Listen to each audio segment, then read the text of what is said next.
한국의 최초 심리 부검 전문가인 서종한 씨가 쓴 책인데요. 부검이 뭔가요? 부검은 사람이 죽은 원인을 알기 위해 시체를 해부하는 그 작업을 부검이라고 합니다. 심리 부검이란 것은요, 자살한 사람들이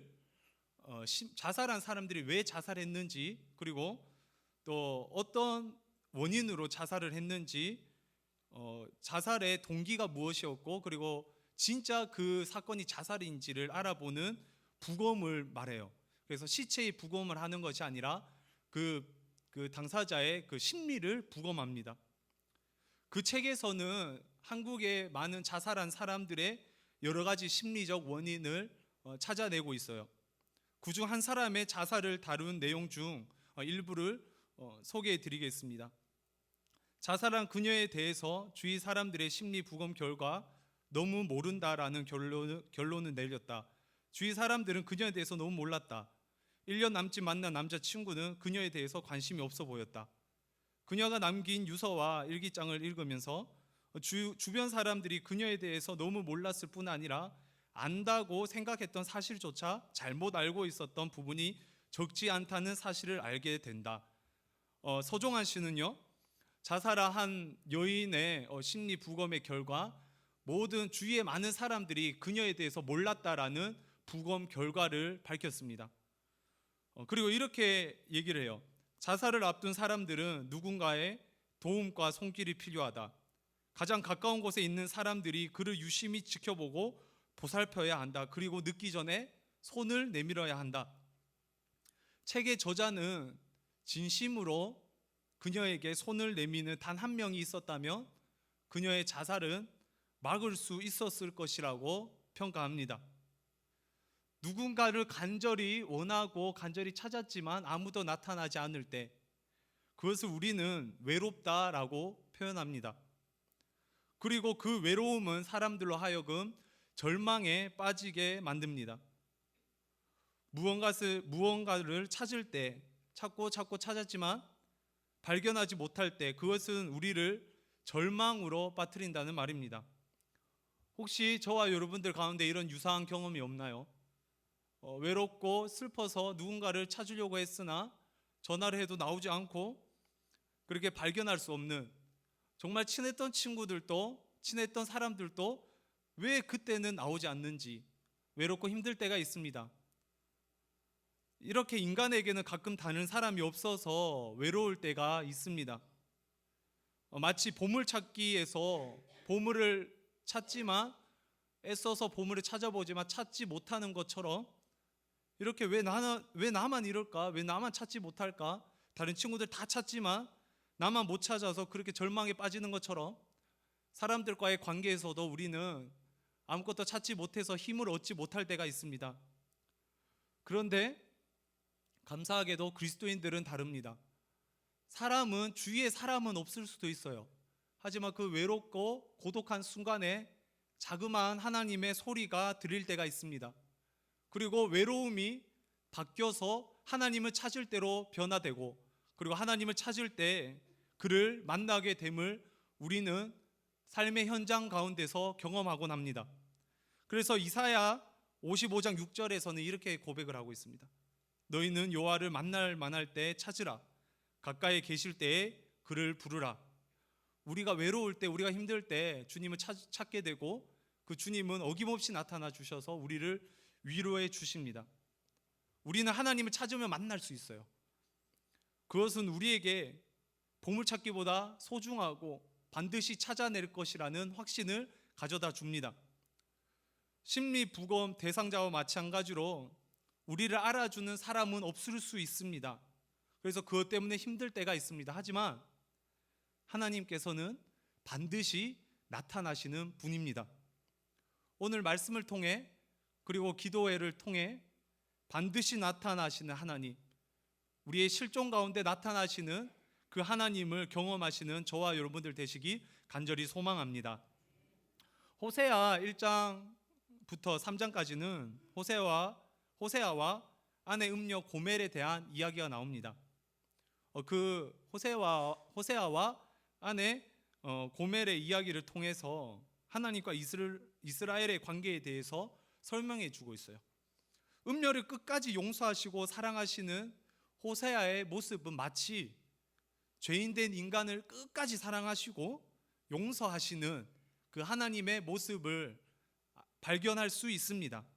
그리고 4장부터 11장까지는요, 호세아 선지자가 이스라엘의 죄를 고발하는 장면이 나옵니다. 마치 검사가 이 세상의 재판관인 하나님 앞에서 이스라엘의 죄를 낱낱이 고백하듯이 그 죄를 배열하면서 고발하고 있어요. 이스라엘 백성들은 뒷걸음질 치는 암소 같았습니다. 그들은 목자이신 하나님의 이끄심에 순종하지 않았어요. 그래서 그들은 하나님의 인도하심에 순종하기보다 힘을 다해서 하나님의 인도하심을 거부했습니다. 그들에게는 음란한 마음이 있었고요, 하나님을 멀리하는 마음이 있었습니다. 하나님을 알려고 하지 않았고 하나님이 싫어하시는 행동을 했습니다. 그리고 그 당시 최고의 권력을 가졌던 아수르를 의지하려고 합니다. 나의 힘대로 하려는 모습이 저와 여러분들의 모습과도 상당히 유사할 때가 있습니다. 하나님을 아는 것을 즐거워하기보단 세상의 어떤 것을 아는 것을 즐거워하고 험담하기를 즐거워합니다. 하나님에게 가까이 하는 것보다는 다른 어떤 것을 향해 가기를 즐깁니다. 이렇게 하나님의 백성임에도 불구하고 하나님을 멀리하는 죄인된 이스라엘 백성에게, 이런 이스라엘 백성에게 하나님께서는 어떤 판단을 하시고 어떤 결과를 내리실까요? 검사처럼 호세아는 이스라엘의 죄를 고발했고, 그리고 오늘 본문에서 하나님께서는 그 죄에 대한 결과를 내리십니다. 바로 그것은 징계였습니다. 심판이었습니다. 그 징계의 모습이 바로 5장 마지막에 저와 여러분들에게 제시하고 있습니다. 14절 말씀인데요, 우리가 함께 읽어보도록 하겠습니다. 내가 에브라임에게는 사자 같고 유다 족속에게는 젊은 사자 같으니 바로 내가 움켜갈지라 내가 탈취하여 갈지라도 건져낼 자가 없으리라. 여기서 주어인 내가라는 표현이 3번 쓰여요. 내가 사자같이 되겠다, 내가 움켜가겠다, 내가 탈취하여 가겠다. 이렇게 주어 동사 이렇게 1인칭으로 쓰이고 있습니다. 내가 사자같이 되겠다, 어떤 말인가요? 젊은 사자같이 되겠다. 이렇게 사자같이 우렁차게 먹이를 낚아채듯 이스라엘 백성들의 그 죄를 심판하겠다라는 말씀입니다. 내가 움켜가겠다. 영어 성경을 보면요, 찢어버리겠다라는 의미예요. 사자가 동물을 잡아서 찢어버리듯이 죄악된 이스라엘 백성들을 찢어버리겠다고 말씀하십니다. 내가 탈취하여 가겠다. 영어 번역본을 보면 빼앗아 가겠다라는 의미입니다. 그들이 가졌던 모든 소유와 물건들, 모든 것들을 빼앗아 가서 가난에 처하게 하겠다라는 징계를 내리십니다. 하나님께서 징계하시겠다는 심판을 작정하세요. 이스라엘은 자신의 죄 때문에 심판당하게 됩니다. 하나님께서는 그들이 가지고 있는 모든 것들을 찢어버리십니다. 그들의 행복을 빼앗아 가십니다. 이렇게 죄의 결과는 무섭고 두렵고 끔찍하기에 짝이 없습니다. 우리가 실제로 사자를 본 적은 없지만 생각으로 유추할 수 있죠. 우리가 사자를 막을 수 있을까요? 절대 못 막습니다. 하나님께서는 이렇게 심판의 징계를 계획하십니다. 그 심판의 주체가 바로 하나님이었습니다. 하나님께서 심판하시게 되면 어떻게 될까요? 하나님의 심판은 정확합니다. 죄악된 행동뿐만 아니라 우리가 무엇을 알고 있는지, 우리가 어떤 마음을 품는지 보이지 않는 머리와 가슴도 다 측정한 후 심판하십니다. 실제로 하나님의 징계가 북이스라엘 백성에게 임했습니다. 아수르에게 공격당해서 그 나라가 없어져요. 우리가 잘 알고 있듯이 북이스라엘의 수도였던 사마리아는 종교적 정체성을 잊어버리고 많은 이방인들이 함께 살게 되는 흑역사를 가지게 됩니다. 그들 앞에 하나님은 사자같이 나타나셨어요. 그리고 찢어버리고 빼앗아 가십니다. 그런데 이 이스라엘 백성에게 가장 두렵고 엄한 심판이 무엇인 줄 아십니까? 바로 15절에 나옵니다. 그들이 그 죄를 뉘우치고 내 얼굴을 구하기까지 내가 내 곳으로 돌아가리라. 하나님께서는 내가 내 곳으로 돌아가겠다. 어떤 말인가요? 하나님께서 하나님의 집에 가서 더 이상 나타나지 않겠다. 이렇게 그 징계를 내리십니다. 이것은 가장 두렵고 무서운 징계입니다. 호세아서 5장 6절에 이렇게 말합니다. 우리가 한 절 앞으로 당겨서 앞으로 가서 읽어보도록 하겠습니다. 호세아서 5장 6절인데요. 그들이 양떼와 소떼를 끌고 여호와를 찾으러 갈지라도 만나지 못할 것은 이미 그들에게서 떠나셨음이라.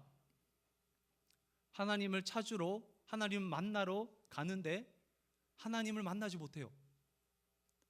예배를 드리려고 제물을 가지고 하나님께 나아오는데 하나님을 만나지 못해요. 왜? 하나님께서 이미 떠나셨기 때문에. 하나님께서 이미 떠나셨기 때문에 하나님을 만날 수가 없습니다. 더 이상 하나님의 임재를 경험할 수가 없습니다. 하나님이 나의 삶에 없습니다. 삶의 현장에 찾아볼 수가 없어요. 이것이 바로 절망입니다. 이스라엘에게는 포로로 끌려가는 것이 절망이 아니었어요. 아수르가 쳐들어와서 모든 것을 빼앗아 가는 것이 절망이 아니었어요. 하나님을 찾아볼 수 없는 것이 바로 절망이었습니다. 저와 여러분들에도 마찬가지 아닙니까? 돈이 없는 것이 절망입니까? 아니요, 하나님을 만날 수 없는 것이 절망이에요. 일이 해결되지 않는 것이 절망입니까? 아니요, 하나님을 느낄 수 없는 것이 절망입니다. 하나님께 나옴에도 불구하고 하나님의 임재를 경험하지 못하는 그것이야말로 저와 여러분들의 실존에 있어서 가장 큰 절망이라는 것입니다. 예배 자리에 나오는데도 하나님의 임재를 경험하지 못할 수도 있어요. 하지만 그것이 하루하루 한 주 한 주, 한 달 한 달 길어지면 그것이 바로 절망이 됩니다. 당연히 그렇지 않습니까? 이스라엘 백성은 누가 만든 나라인가요? 바로 하나님이 만든 나라였습니다. 하나님께서 인도하신 나라였습니다. 그런 나라가 하나님의 임재를 경험하지 못한다면 그것이 바로 절망 그 자체가 되는 것이었습니다. 이것은 저와 여러분들에게도 마찬가지입니다. 우리는 하나님의 은혜로 여기 이 자리에 온 줄 믿습니다. 우리 모두가 이것을 믿음으로 고백해서 이 자리에 왔어요. 그런데 하나님이 더 이상 느껴지지 않는다면 그것이 바로 절망입니다. 차라리 몸이 조금 불편해도 하나님께 기도하고 하나님의 예배 자리에 나온다면 그것은 축복이 돼요. 돈 많고 부유하고 몸이 건강해도 하나님의 은혜가 없다면, 하나님의 임재를 느끼지 못한다면 그것이 바로 절망이 되고 그것이 바로 징계가 됩니다. 호세아 선지자가 활동한 여로보암 2세 때는 북이스라엘이 최강국 때였습니다. 나라가 최강국이라는 것은 어떤 말입니까? 경제적으로, 외교적으로, 군사적으로 안정적이라는 것입니다. 그들은 안정적이었어요. 하지만 그들에게 더 이상 영적인 평안은 없었습니다. 하나님을 찾을 수가 없었어요. 하나님의 집에 숨어버리셨어요. 그래서 하나님의 부르짖는데도, 예배 자리에 나온데도 하나님을 경험할 수 없었습니다. 그들은 그것만으로 절망이었습니다. 하나님을 찾을 수 없는 것이 바로 고통입니다. 하나님께서는 이렇게 죄악된 이스라엘 백성들에게 가장 크고 무서운 벌을 내리십니다. 하나님의 얼굴을 숨기는 것, 그것이 바로 벌이었습니다.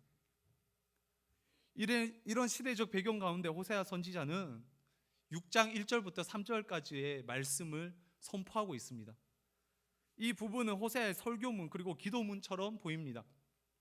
우리 1절 함께 읽어보도록 하겠습니다.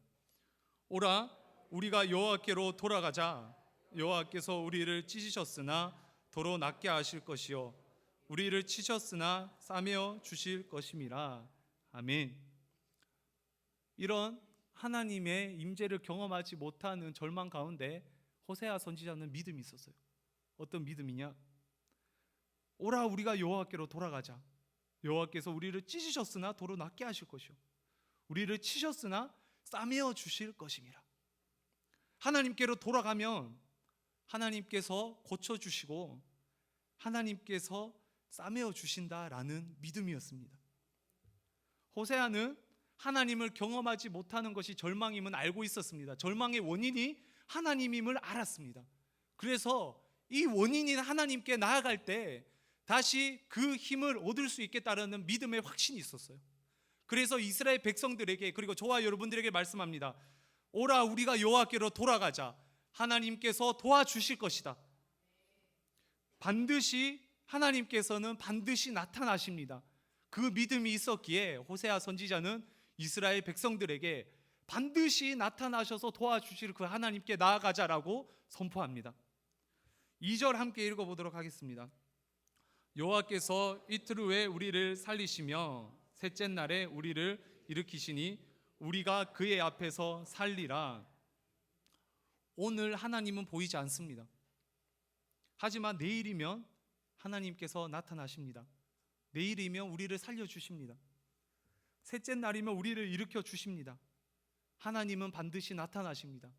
비록 오늘 없는 것처럼 느껴지지만 내일은 우리를 살려주시고 모레에 우리를 일으켜 세워주십니다.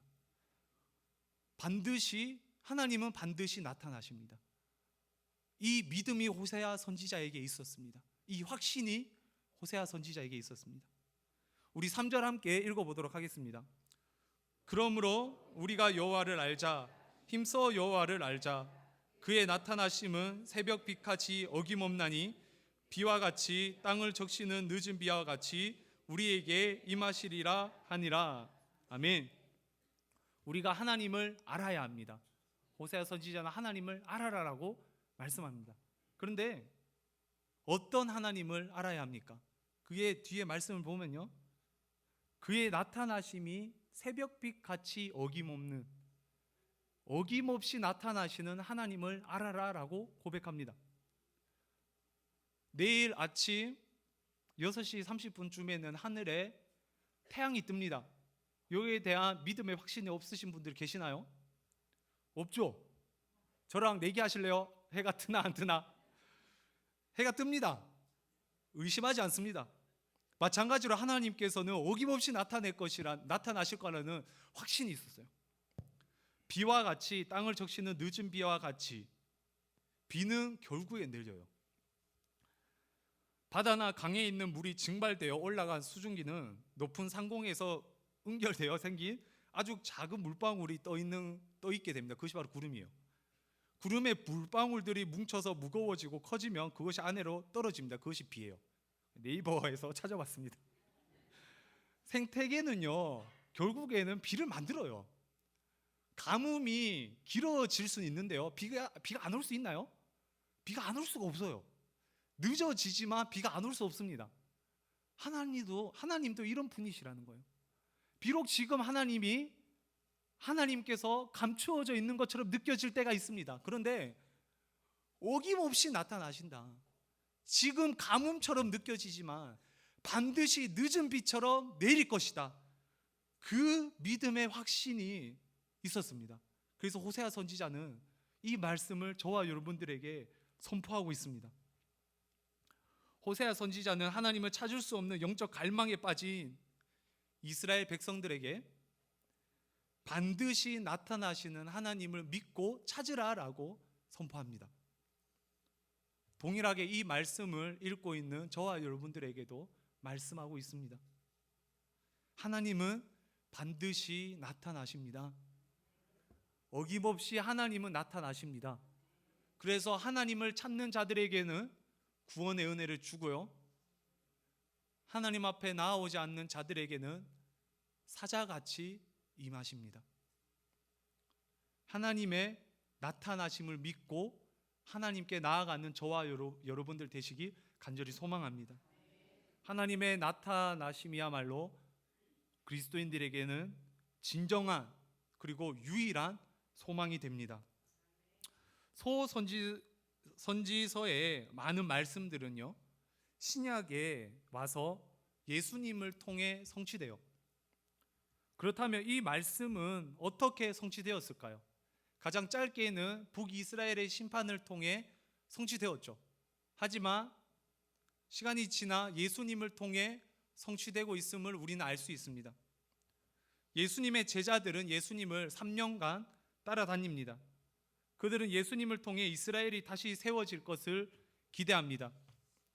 예수님께 세상 모든 만물이 복종하는 모습을 봤어요.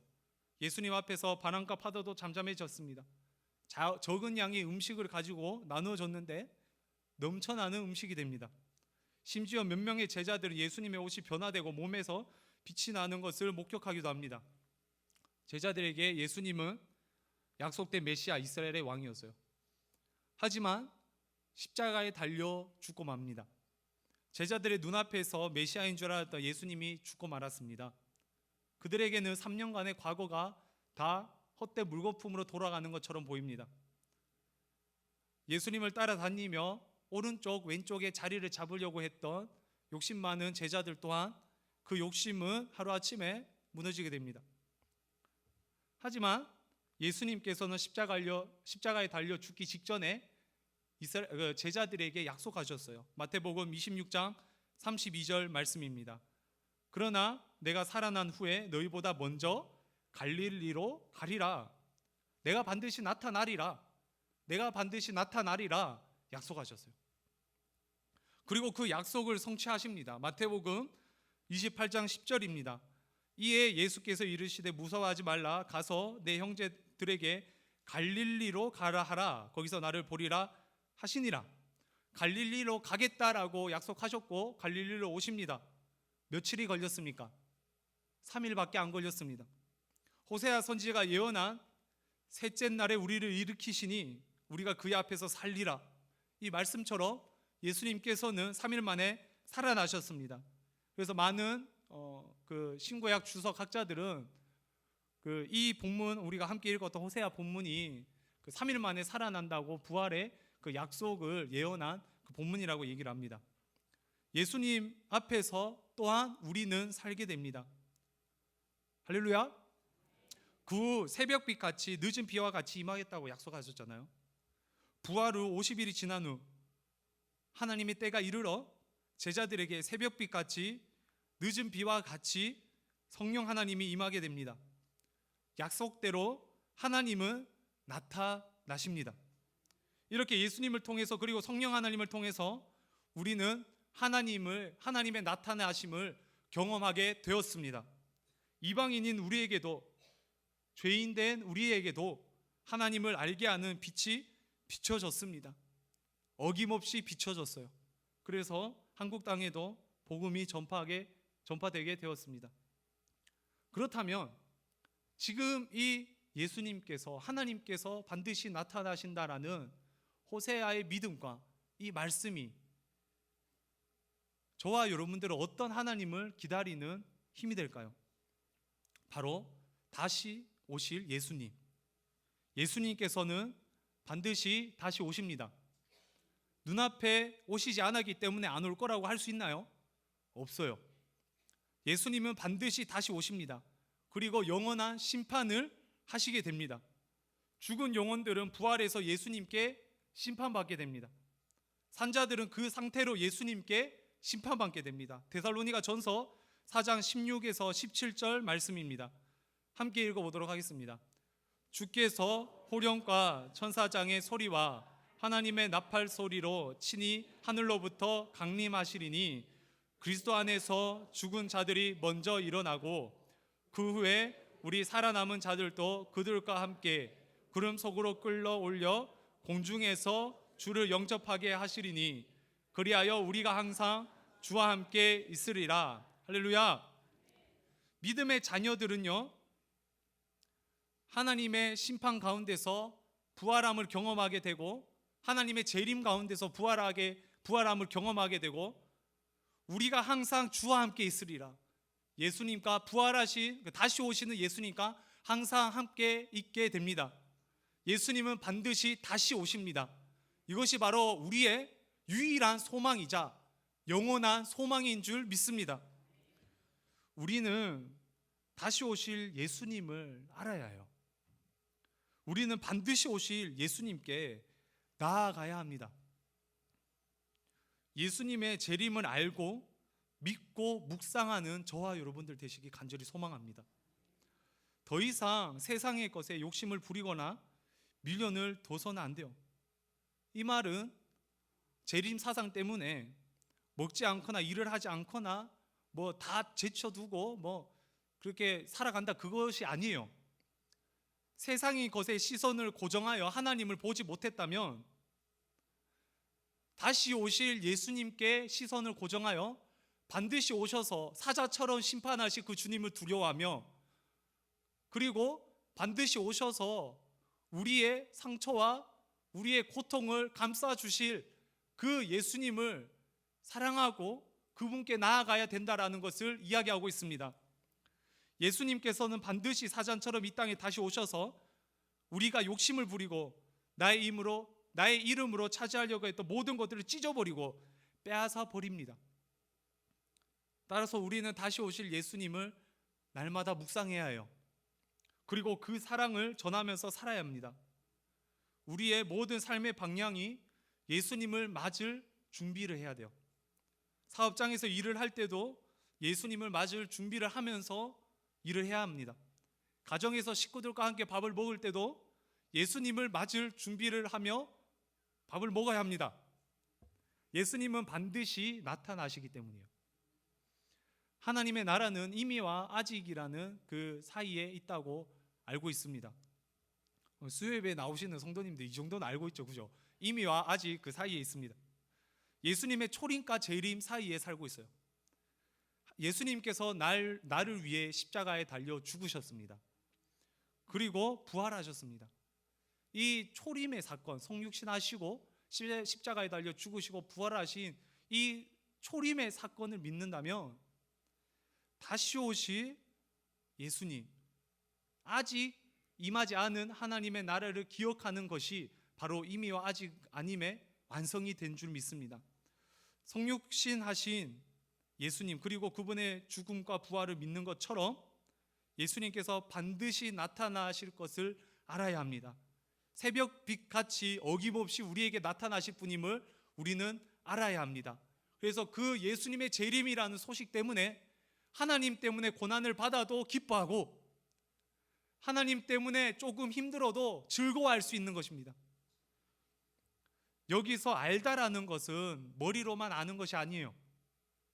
마치 남편과 아내가 함께 밥을 먹고 손을 잡고 다니고 한 이불에서 잠을 자서 서로의 냄새가 몸에 배기는 것처럼 반드시 나타나실 예수님에 대한 기대와 소망 때문에 우리의 온몸이 그 재림에 반응하는 것, 그것이 바로 하나님을 알다라는 것입니다. 그것이 바로 하나님은 반드시 나타나십니다 라는 말씀에 대한 믿음인 줄 믿습니다. 저와 여러분들의 삶의 현장 가운데 하나님은 반드시 나타나신다는 향기를 가지시길 간절히 소망합니다. 머리로뿐만 아니라 삶의 현장에서 나타나시기 간절히 축원합니다. 우리 말씀을 맺도록 하겠습니다. 하나님은 반드시 나타나십니다.